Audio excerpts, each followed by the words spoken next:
Bienvenidos a la jaula del noob. Prepárate, porque no podrás escapar.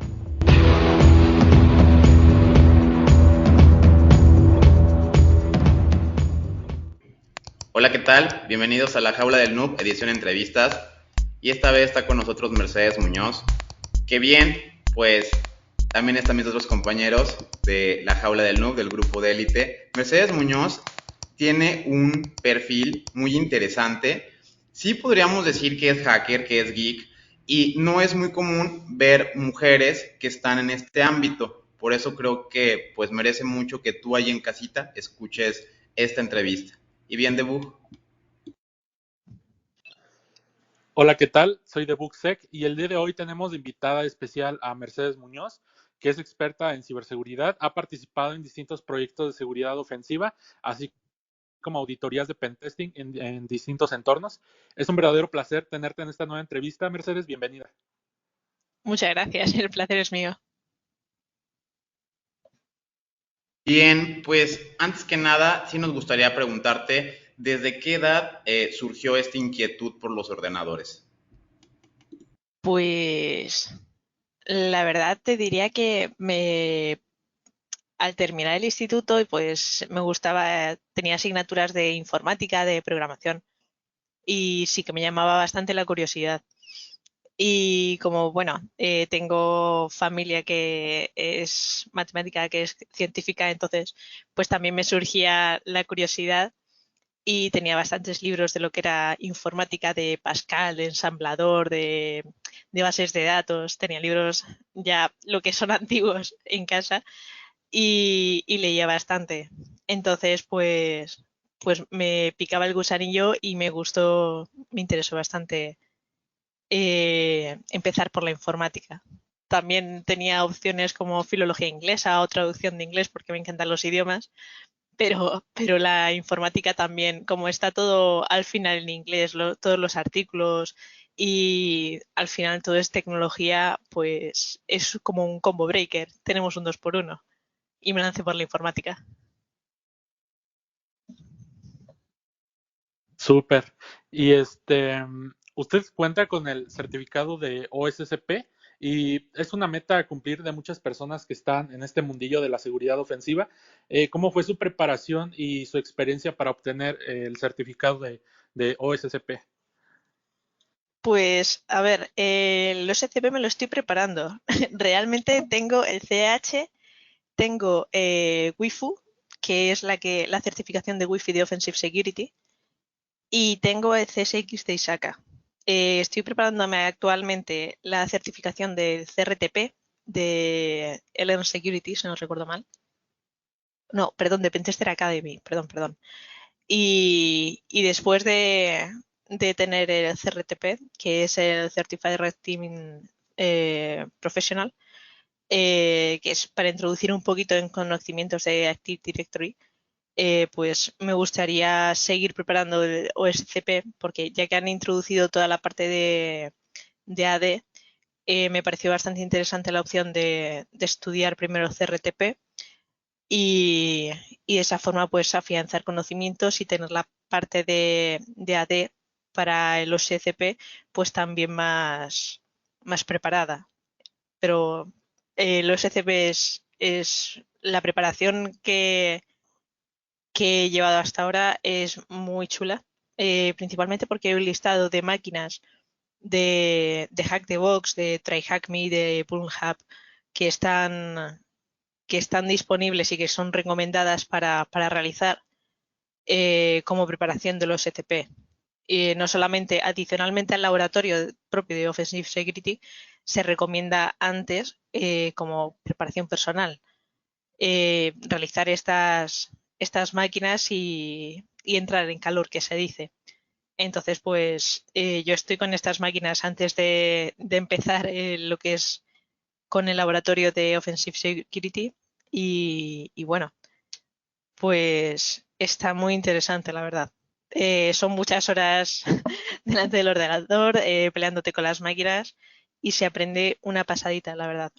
Luego, por otra parte, como recomendación, yo soy bastante metódica y bueno, entiendo que conocéis la herramienta de Cherry Tree, Para quien no la conozca, es una herramienta espectacular y se recomienda su uso pues para recoger las evidencias, para autoexplicarte a ti mismo o a ti misma todas las vulnerabilidades y el procedimiento que se va siguiendo para recoger todas las evidencias posibles y de cara luego a explicarlo en el informe, en el reporte del examen de los ECP, pues tenerlo lo mejor explicado posible para que luego ese informe sea lo más fácil de redactar y que no se olvide ninguna evidencia. Entonces, de cara a la preparación, ahí por internet, lo puedo compartir luego si queréis con la jaula del noob, el enlace de tanto de las máquinas que se recomiendan realizar como preparación para los ECP, como un archivo de Cherry Tree en el que viene la estructura del procedimiento, por así decirlo, de las pruebas que se deben realizar en las máquinas de los ECP. De esa forma cubres como un abanico de pruebas y sabes cómo categorizarlas y luego de cara a autoexplicártelas para no olvidar cómo lo has hecho y de cara al reporte para explicarlo de la mejor forma posible, pues son ambas herramientas muy, muy recomendables. Entonces, para mí son como unas bases a tener en cuenta, tanto ese documentito con las máquinas, que bueno, también está en Twitter, pero se puede encontrar muy fácilmente en Internet, las máquinas recomendadas para OSCP, como el fichero de referencia de Cherry Tree, son ficheritos, bueno, son documentos que ayudan mucho, mucho para preparar el OSCP, no solamente los cheat sheets que hay publicados de herramientas en GitHub o en diferentes plataformas, que también son súper útiles porque te cuentan la experiencia de otras personas que ya han estudiado y aprobado esta certificación. Entonces, es también muy recomendable porque recibes otros puntos de vista y puedes aprender nuevas técnicas, nuevas herramientas, nuevas metodologías y es un continuo aprendizaje para este examen. Y bueno, posteriormente al examen también un aprendizaje para a la hora de trabajar si tienes una auditoría o una vulnerabilidad que pudiera asemejarse a máquinas o a una vulnerabilidad que te encontraste en cualquier otro entorno, pues puede ser muy útil. Al final es aplicar lo que aprendes en las certificaciones para el trabajo, que por eso es estudiarlo, no solamente para cumplir expediente y que sumen puntitos para el currículum, es al final saciar esa curiosidad que tenemos todos como hackers o como auditores, como pentesters, sino también el saber defenderte cuando tengas un entorno, una serie de infraestructuras, saber o recordar o tener apuntado si tienes la memoria de pez que tengo yo. Yo lo tengo apuntado prácticamente todo lo que puedo en mi Notion, en mi Cherry Tree y de esa forma pues las vulnerabilidades, las pruebas, las herramientas que vas aprendiendo y usando las tienes apuntadas y puedes aplicarlas a los entornos y a las circunstancias que se te pongan por delante. Fíjate que ahorita leyendo esta parte de tu biografía, esto de Shadow IT es un término nuevo para mí. No quise googlearlo, ya que, por ejemplo, uno de los productos que yo ofrezco a mis clientes es justamente esta parte como de su rastro en el ciberespacio, ¿no? Rastro como empresa, rastro como un VIP, rastro como un CEO, todo lo que hay en cualquier lugar del ciberespacio, ¿no? Desde un bucket que esté ahí abierto, cuestiones que estén en sitios de paste, o un Dropbox que esté abierto, por ejemplo, o alguna aplicación que haya desarrollado un interno de su empresa en GitHub y esté abierta al público, ¿no? O una API que esté Sí, desarrollando en algún lugar y está abierta. ¿Esto de Shadow IT se refiere a ese tipo digamos, búsqueda en el ciberespacio o a qué se refiere? sí, es efectivamente eso. Al final, piensa que cualquier empresa, las pequeñas empresas pueden tenerlo pueden tener más controlada la exposición que tienen en Internet en cuanto a aplicaciones, a la infraestructura que tienen montada y a los servicios que tiene esa infraestructura. Pero cuanto más grande una empresa es, más difícil es controlar toda la exposición que tiene. Entonces el Shadow IT es como decir todo eso que tienes, pero que no sabes que tienes. Entonces se trata de saber hacer una búsqueda con todo lo que se te ocurra al final, de servicios que tenga la empresa, hacer un análisis de la infraestructura que tiene, qué configuraciones pueda tener, qué pueda haber abierto, entre comillas, a Internet y que pueda suponer un riesgo para esta empresa. Entonces el Shadow IT son las cosas que no saben que tienen y el estado en el que se puedan encontrar. Porque si, por ejemplo, supongamos que una tienda de ropa, por poner un ejemplo, hace una campaña de marketing, pero esa campaña de marketing es solamente para la época de otoño. Pasa esa campaña de marketing, pero no dan de baja la página web en la que estaban las ofertas exclusivas para esa campaña de marketing y se les olvida que la tienen. Surgen vulnerabilidades sobre esa aplicación. Esa aplicación puede tener dependencias, puede tener conexiones con la infraestructura interna, con la intranet de la empresa, de la tienda de ropa. Entonces, para esta empresa puede suponer una vulnerabilidad y un riesgo muy grande que se exploten las vulnerabilidades de esta página web que tienen olvidada. Si esa página web no está inventariada, no está reflejada en ningún sitio, no está controlado, cuando pueda caducar, si se va a renovar ese dominio siquiera, o si se va a dar de baja esa IP, ese servidor, o qué se van a hacer con esos servicios. Si todo eso no está gestionado propiamente, al final es un riesgo para las empresas que no se pueda controlar. Entonces el Shadow IT lo que intenta es recoger toda esa información que se desconoce de una empresa o que pueda conocer, pero no de la mejor forma porque no tengan conciencia de la configuración que hay detrás y, y recomendar qué hacer con todo eso que tienen.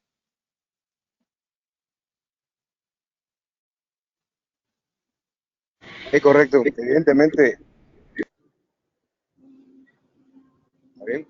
Perdón, ¿ahora va a hablar esto? Adelante, Pool, vas. Ok. Justamente siguiendo esa línea de lo que estás comentando, Mercedes, me gustaría saber un poquito entre mitigación de amenaza, con tu experiencia, ya que nos estabas comentando que en el tema de las certificaciones te ayudan bastante de alguna manera a tener un norte y hacerlo bajo normas y estándares, y sobre todo el tema de los informes y demás, ¿no? Pero más o menos, ya que lo comenzaste, nos has mencionado un poco de herramientas, pero en el tema de entorno corporativo, para fortalecer y reducir la publicidad de los ataques y permitir una detección más rápida y erradicación de amenazas, etcétera, ya que nos comentaste algo así, también, ¿qué otro tipo de herramienta se está utilizando y en tu experiencia que has tenido?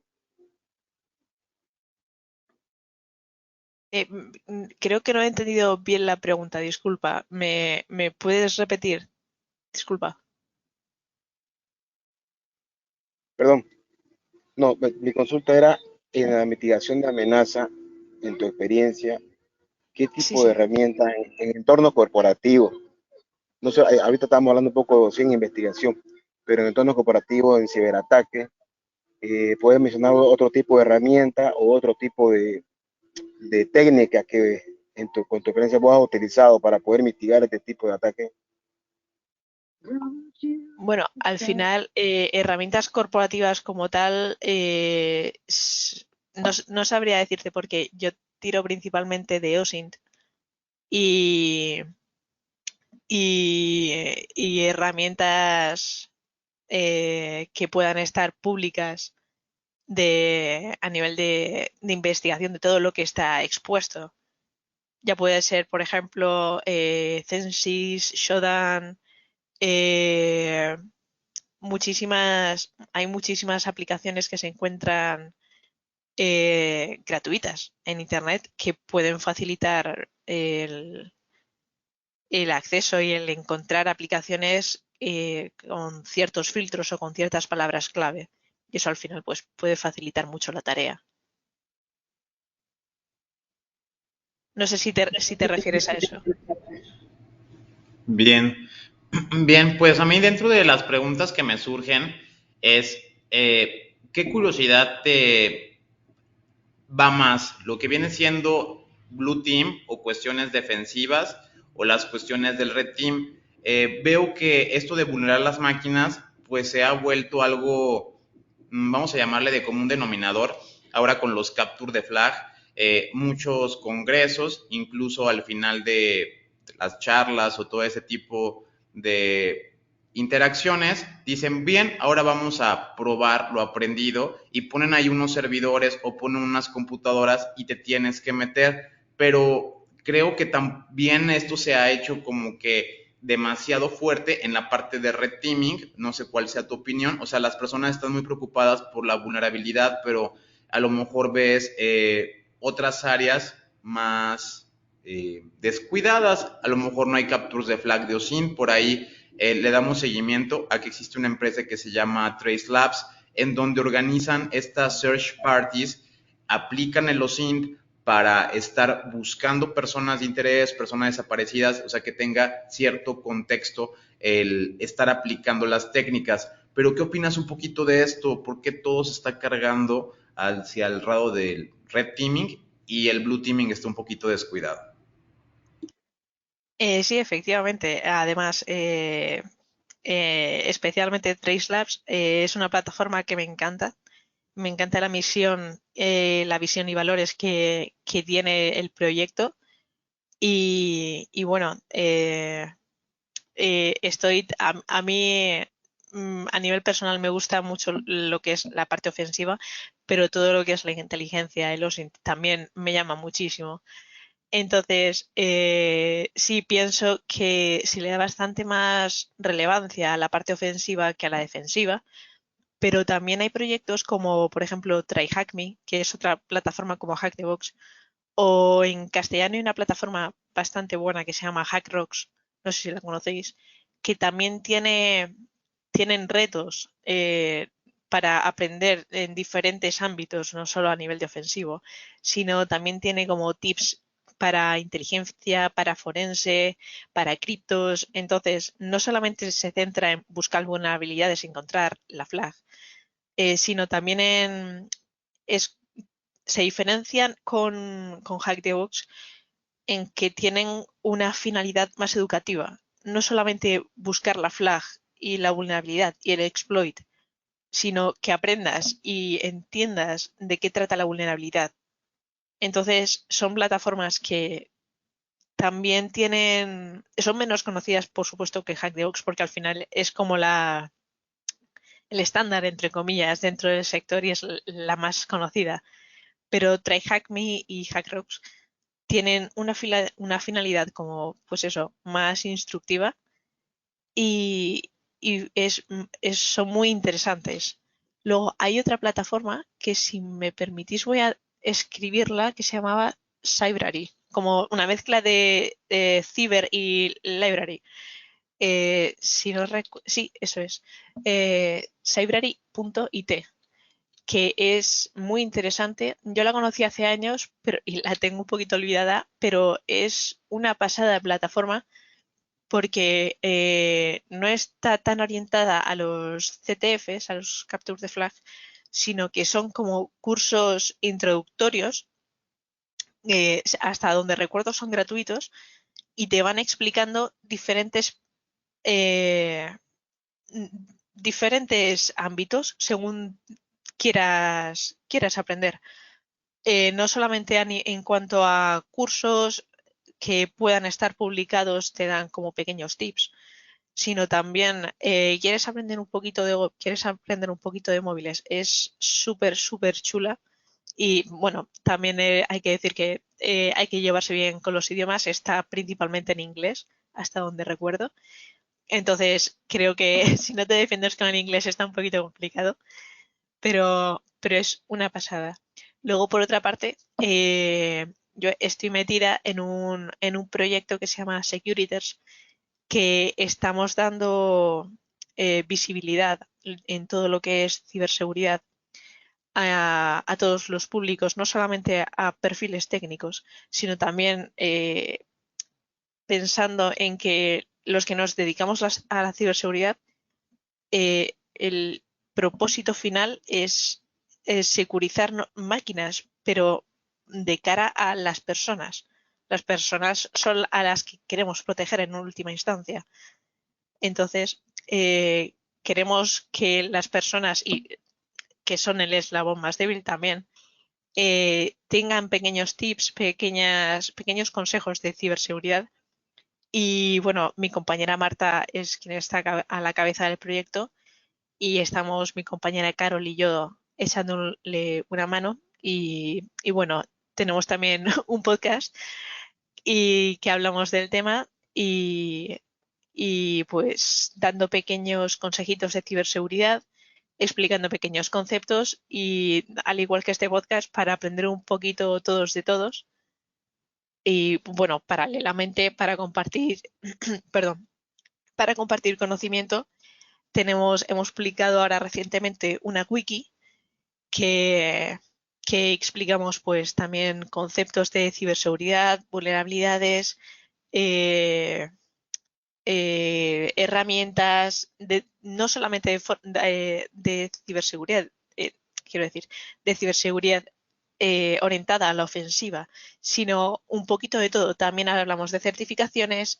de grupos, de canales que puedes encontrar en Telegram, de herramientas de OSINT, de pruebas que puedes realizar en diferentes tipos de auditorías. Entonces, al final, creo que todo lo que queremos dentro del sector es, pues, no solo petar máquinas o securizarlas por la parte del looting y pillar a los malos, sino que esto está orientado principalmente a proteger a las personas, que es el propósito y el principal motivo por el que queremos también estar en este mundillo. El OSINT es algo que nos ayuda muchísimo también al momento de realizar la fase de reconocimiento porque es esencial tener la mayor cantidad de información del objetivo. Pero quisiera que nos platicara sobre cómo tú llevas a cabo esta fase de reconocimiento. Por ejemplo, si utilizas alguna distribución especial como CSI Linux, Tsurugi Linux, pues que ya incluyen una suite de herramientas para OSINT, o solo alguna distribución para hacking ético como Kali Linux o Parrot Security. Pues a ver, principalmente suelo instalarme Kali, porque es la primera que conocí y ya pues por costumbre es la que tengo instalada. Pero si no, últimamente he comenzado a usar WSL porque tengo en mi equipo Windows por defecto, pero si no conocéis WSL, el Windows Subsystem for Linux, es, es una opción que tiene ahora ya Windows 10, que es como si tuvieras instalado un Ubuntu en el propio Windows y se te abre un universo de posibilidades, porque ya no es que puedas tener una máquina virtual en tu equipo, sino que te abres una consola de Ubuntu o también puedes instalar una Kali en el propio Windows. Entonces, todas las herramientas que puedas querer tener en una máquina virtual, puedes tenerlas directamente en, en el propio Windows, evitando dependencias de USBs, de interfaces de red, de si no me copia bien el comando desde el host hasta el guest. Todo eso puedes evitarlo, entre comillas, y te lo ahorras. también hay otras dificultades que trae el WSL, como es la detección de USBs, que eso para configurarlo es un poquito dolor de cabeza. Entonces, principalmente uso Kali, pero por la comodidad de todas las herramientas que tiene instaladas. Y luego en cuanto a OSINT, que es a lo que me preguntabas, suelo instalarme muchísimas herramientas porque al final sí, Kali trae muchas herramientas por defecto, pero al final cada maestrillo tiene su librillo. Sueles usar herramientas con las que sueles sentirte cómodo a la hora de trabajar o que ya te han dado muy buenos resultados en el pasado o que te han dado o que te han gustado cómo se exponen esos resultados en una herramienta determinada. Entonces, suelo usar pues ciertas herramientas dependiendo también del propósito de lo que se está buscando a través de OSINT. Si es, por ejemplo, en una auditoría web, en las primeras fases de las auditorías hay que hacer lo que es un footprinting, un fingerprinting.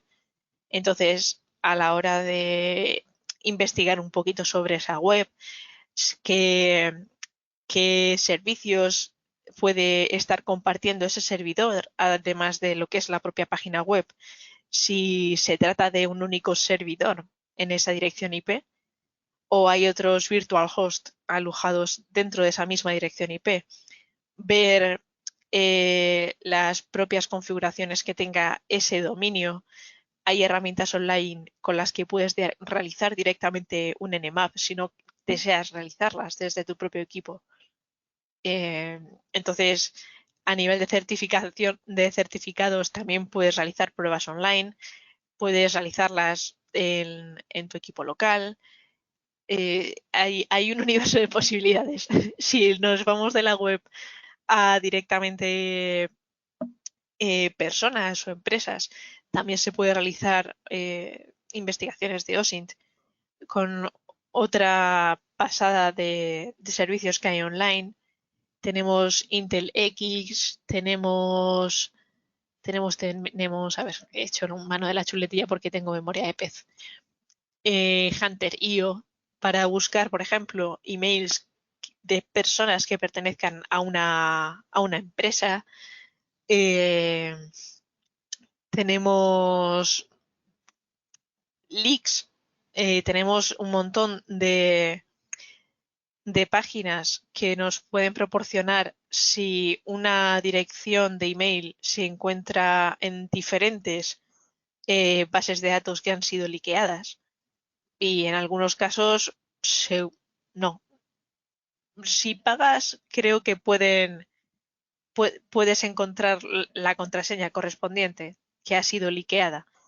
Pero por lo general simplemente te aparece el mensajito de esta cuenta de email aparece en los siguientes leaks y te dicen cuáles. Luego ya si buscas por otros lados esos leaks en concreto y obtienes todas esas bases de datos, puedes ya hallar más concretamente la contraseña. Pero esas son búsquedas también más minuciosas. Depende del propósito que se quiera llegar con esa investigación de OSINT. Esta entrevista va a estar muy nutrida de fuentes. Yo creo que para que mucha gente ahorita le esté apuntando en sus casas qué fuentes son las buenas para buscar. Fíjate que hay algo importante con esto de las fuentes, porque de repente me han preguntado, ¿no? Y es que, ¿qué fuentes utilizas? Y yo es que, mira, si te las digo, se va a armar un rollo, y justamente creo que pasó con Intel X, ¿no? De que la gente empezó a abusar del uso de una herramienta tan buena para buscar que ahorita ya cerraron esa llave y ya solamente pagando es como puedes tener resultados, porque antes te daban prueba de 7 días. Eso iba a decirte, que me sonaba que no es que hubiera cerrado el servicio gratuito, es que ahora si quieres saberlo tienes que pagar, simplemente, que es lo que suele pasar. Es como la herramienta ¿era OSINT Framework? No. No. Osin Sí, Framework Technics. también ya la bajaron, ya ahora corresponde, creo que otro equipo está subiendo como su propia versión de Ocean Framework, porque Sí, también sí, entonces sí, sí a veces pasa efectivamente. esto. No, Y es Osin quisiera, Technics, si no recuerdo mal, que antes tenían un montón de recursos públicos y, y ahora son de pago. Aún así, en su página web tienen un listado de aplicaciones con las que se pueden hacer búsquedas en redes sociales de IDs, de usernames, pero muchas de ellas también son de pago. Hay una aplicación para buscar personas que se llamaba, eh, se escribe pipl.com, si no recuerdo mal. sí, Sí, que antes también era gratuita era y se gratuito. volvió de pago. Al final, estos servicios es lo que tiene en cuanto se hacen famositos o se vuelven muy recurrentes, es cuando conviene, entre comillas, hacerlos egoístamente. Quiero decir, si yo veo que tengo un recurso o monto un servicio que veo que está nutriéndose mucho, que es lo que ha pasado también. Bueno, no lo que ha pasado, sino lo que han hecho con Skate. No sé si conocéis la herramienta, que es Ajá, un bot de Telegram. Pues sí. es una maravilla, esa herramienta es oro. Que hace bueno, habló Jorge Coronado en ella, que le entrevistasteis también.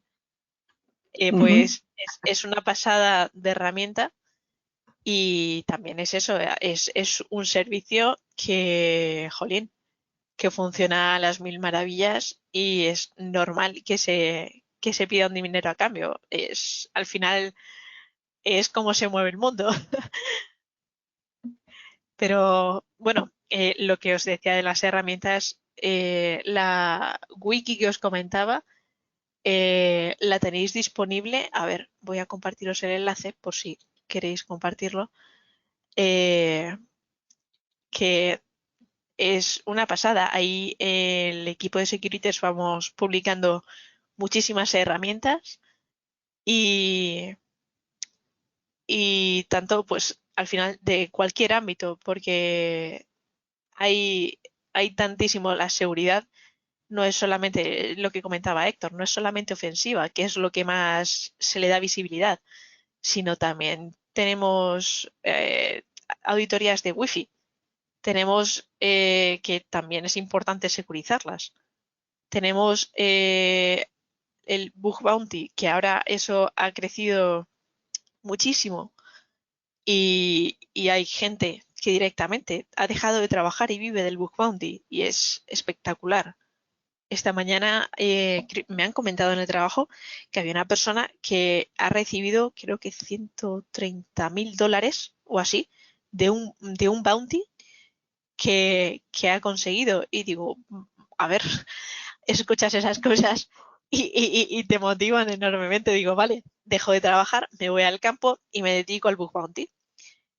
Pero claro, ¿qué tipo de perfiles encuentran esas vulnerabilidades?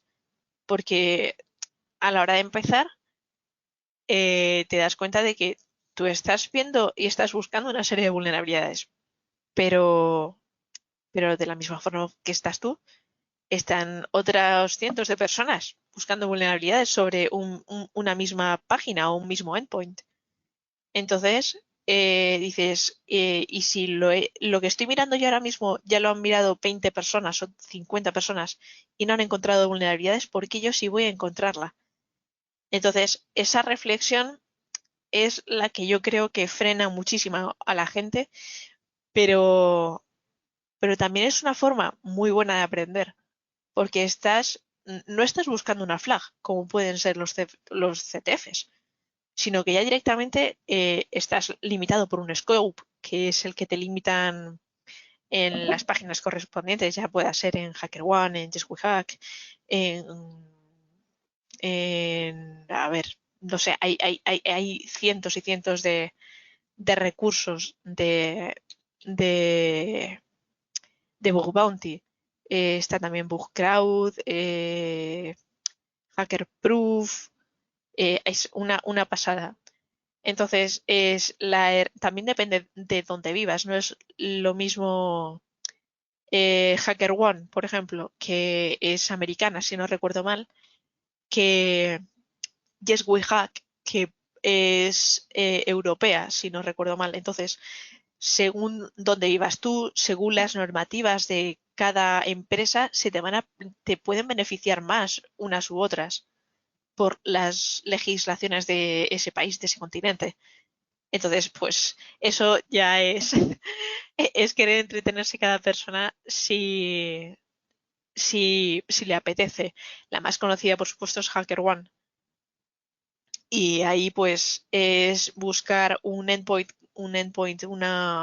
target que te guste, ver qué tipos de aplicaciones entran en el scope de las que puedes atacar, ver qué limitaciones o qué tipo de vulnerabilidades se encontrarían, por así decirlo, descatalogadas de lo que aceptarían como bounties. Quiero decir, si reportas una cabecera que no está implementada, no te lo dan por bueno, porque asumen que ese tipo de errores o de vulnerabilidades no les son relevantes. En cambio, si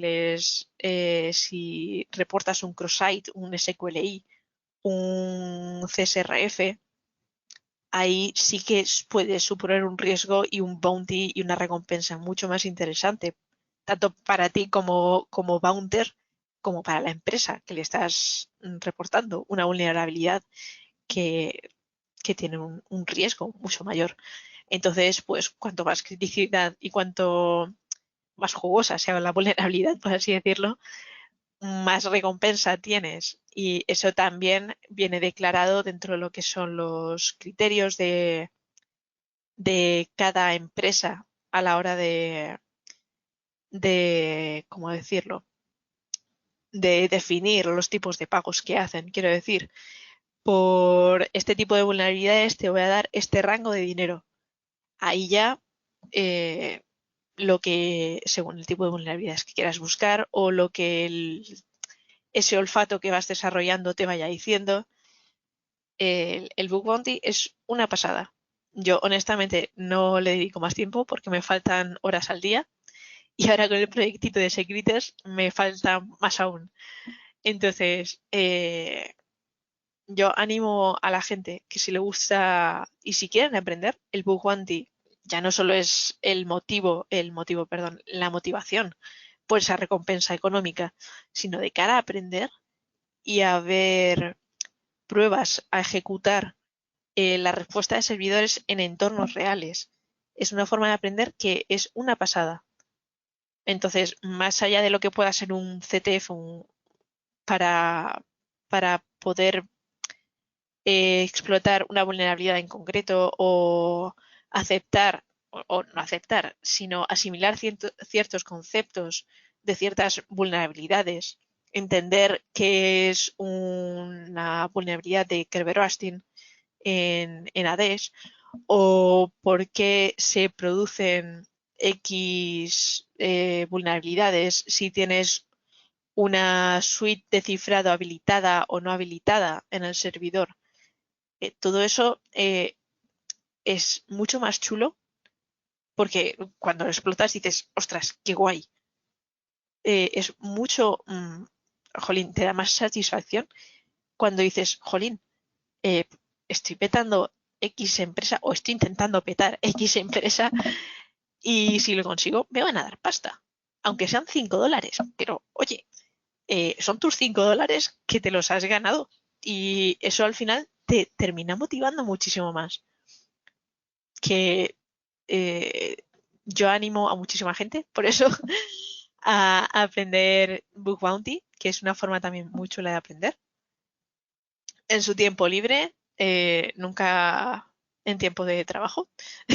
Entonces, o si estás en la carrera, también, o estudiando, da igual la edad que tengas al final.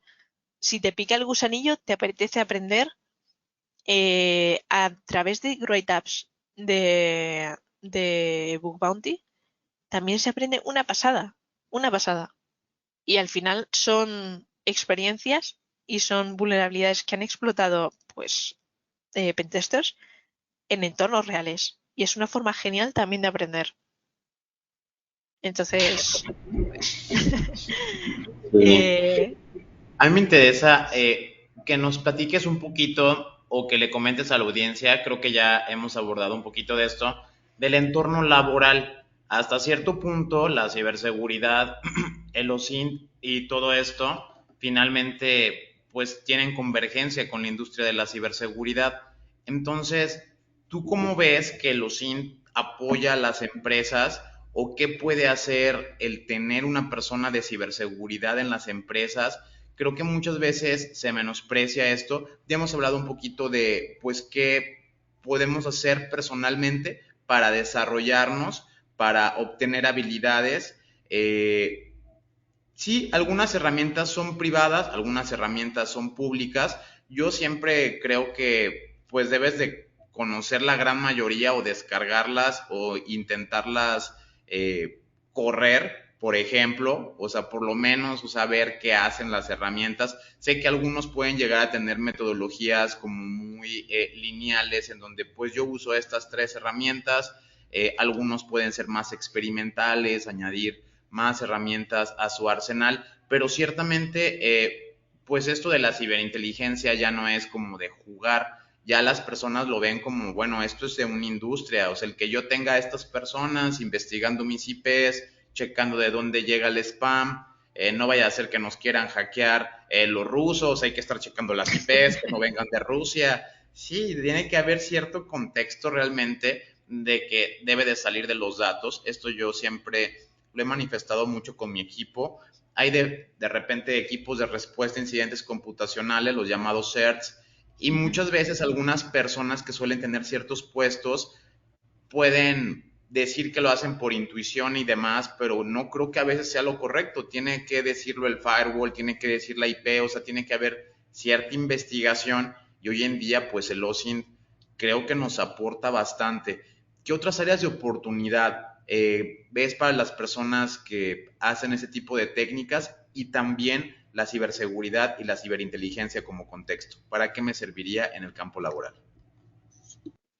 a ver, pues dentro de lo que son los equipos de ciberseguridad, eh, yo os diría que la gente suele empezar principalmente por lo que son las auditorías de web, de móviles, para afianzar lo que son conocimientos. Pero y se suele orientar más a lo que es la seguridad ofensiva que comentábamos antes. A menos que te guste mucho o que ya tengas claro que quieres dedicarte a otras áreas como puedan ser malware, como puedan ser forense o respuesta a incidentes, como comentabas, o a inteligencia. Incluso hay empresas que ya son más grandes y que tienen sus equipos eh, más definidos, sí que pueden permitirse estas especializaciones, pero por lo general suele estar más generalizado en lo que es el departamento o el equipo de ciberseguridad, que al final, en cuanto a dar servicio a otros clientes, lo que más suele vender, por así decirlo, es la seguridad ofensiva realizando auditorías, que en lo que se comienza es lo que comentaba antes, pues pentesting de web, de móviles, de auditorías internas, de wifi, o si no, dando respuesta a equipos de respuesta a incidentes.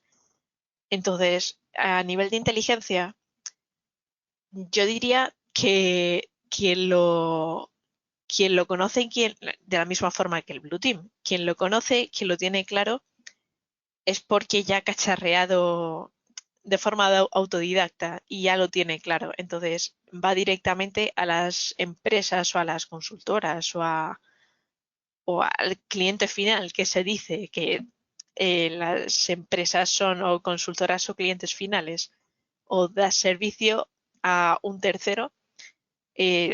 o das servicio a tu propia empresa. Entonces, según el servicio que quieras dar o el ámbito, la especialización en la que te quieras desarrollar tú como profesional de ciberseguridad, sueles ir a empresas que puedan dar este servicio, que ya tengan equipo o perfiles dentro de esta rama de la ciberseguridad. Inicialmente se suele aportar más o se suele apostar más por seguridad, en mi experiencia, hasta donde yo conozco, se suele apostar más por seguridad ofensiva y ya quien está más en el mundillo o quien conoce más, pues ya directamente se va a la rama que más le gusta.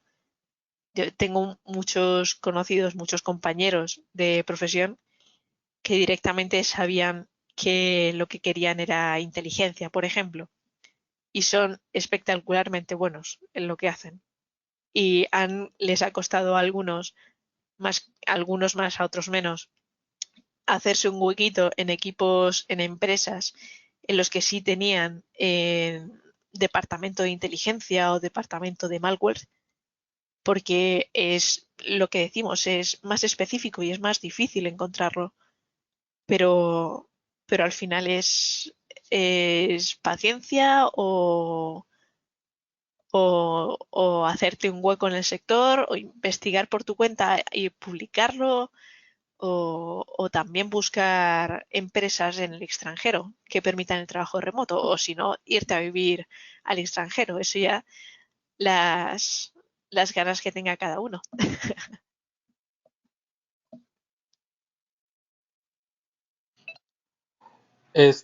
Entrando un poquito al tema de anonimato y privacidad, están las VPN y los proxies. Sobre los proxies es posible pues utilizar proxy chains o AnonSurf, etcétera, pero para esto de las VPNs, incluso las que son de paga han tenido filtraciones y es algo que no las hace pues muy seguras del todo. Entonces, ¿cómo es posible implementar nuestra propia VPN y si sería algo más seguro? Pues, a ver, claro, entiendo que sabéis lo que son las Raspberry Pi.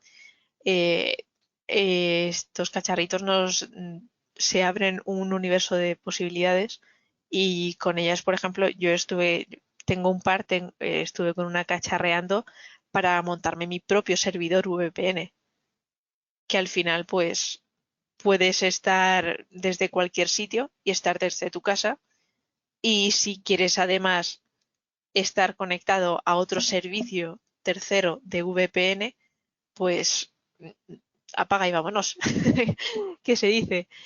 Entonces, claro, montarte tu propia VPN es una muy buena solución, pero también depende de dónde tengas configurada esa VPN, porque si estás saliendo desde la IP de tu propia casa, tu ISP, tu proveedor de Internet, va a estar sabiendo aún así lo que haces, porque es, por así decirlo, el nodo de salida. Entonces, yo, por ejemplo, tengo varios servicios de VPN contratados, pues a falta de uno, porque es precisamente lo que comentabas. Ha habido muchas filtraciones y pues es una forma también de probar diferentes servicios. Así que eh, es, es probar un poco lo que ofertan empresas, ver qué experiencias y cómo puedes montártelo por tu cuenta. Es un poquito de todo. Es cuestión de probar y ver qué te parece mejor. Justamente ya entrando en esta cuestión, pues es importante el anonimato, ¿no? En esta cuestión cuando estás haciendo búsquedas, cuando estás intentando llegar a alcanzar cierta información, que a veces incluso ya no son fuentes abiertas, ¿no? De repente ya son fuentes donde tienes que pagar un acceso o bien tienes que a veces explotar un acceso, ¿no? Que de repente alguien colgó, no sé, alguna información, pero pues tiene algún tema de vulnerabilidad donde tú puedes explotar ese acceso para hacer consultas, ¿no? Y entonces, pues tienes que tener cierto nivel de anonimato. ¿Cuáles son las recomendaciones que tú das en esta parte del anonimato? Pues, a ver, en este caso hay distribuciones de Linux como pueden ser Tails, como pueden ser Unix, que, que ya tienen Tor por defecto. Entonces, si usas una VPN de pago, por ejemplo, en tu equipo, en el host, quiero decir, y luego adicionalmente usas Tor, pues es una capa de privacidad que tienes eh, extra, quiero decir. Y ya pues la navegación que quieras hacer, eso ya es cuestión de cada persona para buscar la información. Pero, y además existen una pasada de plugins para el navegador para evitar el rastreo de terceros.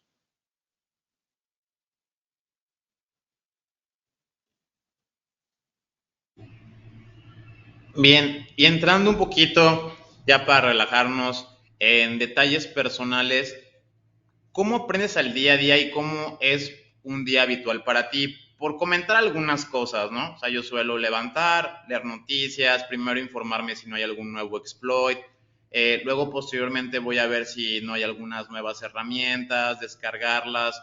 Tengo máquinas con Linux, hago ciertas pruebas ahí y tengo otras máquinas con Windows y estoy haciendo de repente como que pentesting. Luego tengo mi hora de los servidores, obviamente pues tengo otro tipo de actividades como cualquier humano cotidiano, pero que nos platiques un poquito o disfrutas más de la lectura, sueles dedicar únicamente trabajar por horarios, esto para pues familiarizarnos un poquito contigo y que la gente entienda cómo funciona la vida de un programador, un hacker y de igual manera un investigador SINT. A ver, pues yo por una parte, mi principal fuente de conocimiento es Twitter y Telegram. Me parecen herramientas que dentro del sector son un must. Son dos pilares por la cantidad de recursos que tenemos a nuestro alcance y que, bueno, que son, yo creo, las más usadas dentro de lo que es la ciberseguridad. Entonces, mi principal fuente de recursos son grupos y canales de Telegram, y posiblemente coincidamos en un montón. Y luego en Twitter, pues seguir un montón de referentes de ciberseguridad, de cuentas que proporcionan pues herramientas o que comentan los últimos exploits o los últimos CVEs que se han publicado. Es una forma también de poder seguir leyendo, investigando, y poder seguir aprendiendo y estar también un poquito a la última. Y luego, por lo que es en cuestiones de trabajo, suelo auditar principalmente pues aplicaciones web, móviles, también hago auditorías wifi, auditorías internas y, y también hago proyectos de phishing que son siempre geniales porque lo que decíamos antes de que lo que queremos en última instancia es proteger a las personas y es una forma súper clara del nivel de concienciación que las empresas cuando lanzas alguna página fake dentro de empresas y ves que un 60 o un 70% de personas han podido picar y quieren ese 70% de descuento en el último iPhone, eh, es muy divertido por una parte, porque al final es la inocencia de la gente. Y por otra parte es eh, cómo de desprotegidos estamos, por mucho que queramos proteger a las personas. Entonces, pues son muchos tipos de auditorías y es un no parar de aprender. Y luego, en cuanto a lo personal, a mí me gusta mucho el deporte. Eh, intento, intento escaparme después del trabajo a entrenar y hacer un poquito de CrossFit. Me gusta muchísimo la música. Eh, tengo unas guitarras en casa y también me gusta mucho tocar. Me gusta no aburrirme. No sé, me encanta leer y, y creo que también es muy necesario desconectar la cabeza de lo que es el ordenador, no estar 24/7 delante de la terminal, por cambiar el chip un poquito mental, por despejar, por que dé un poquito la luz del sol y ser también personas, no somos robots. Entonces, creo que es importante mm, compatibilizar lo que es la vida profesional y tener también un poquito de hueco para los hobbies de cada uno.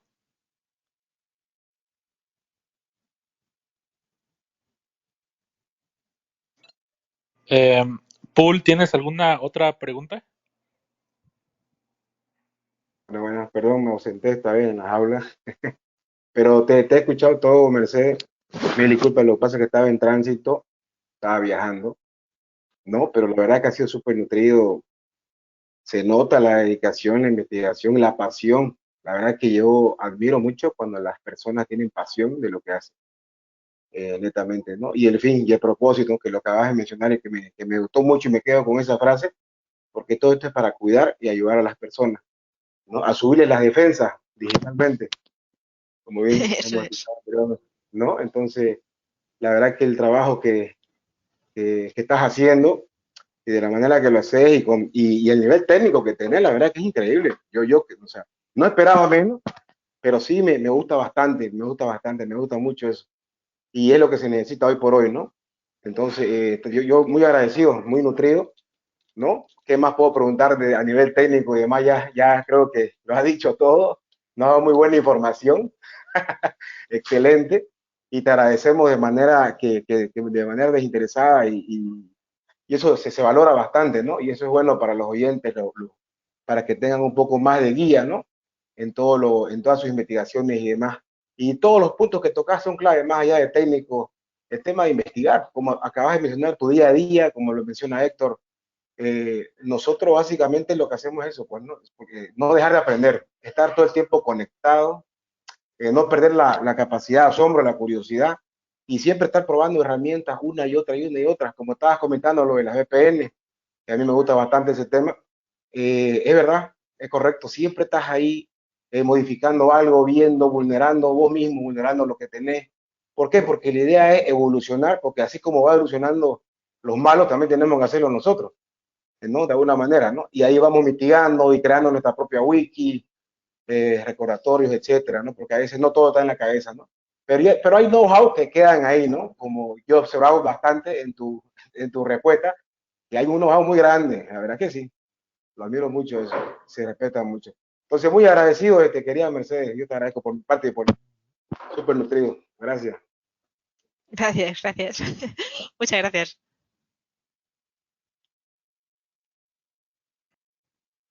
Pues ha sido un verdadero honor tenerte en esta nueva entrevista, Mercedes. Muchísimas gracias por tu tiempo y por tus respuestas. Y pues vamos a estar por ahí escuchando tu podcast, eh, No, muchas que se gracias. llama Securiters, bastante bueno. Entonces, por ahí vamos a estar.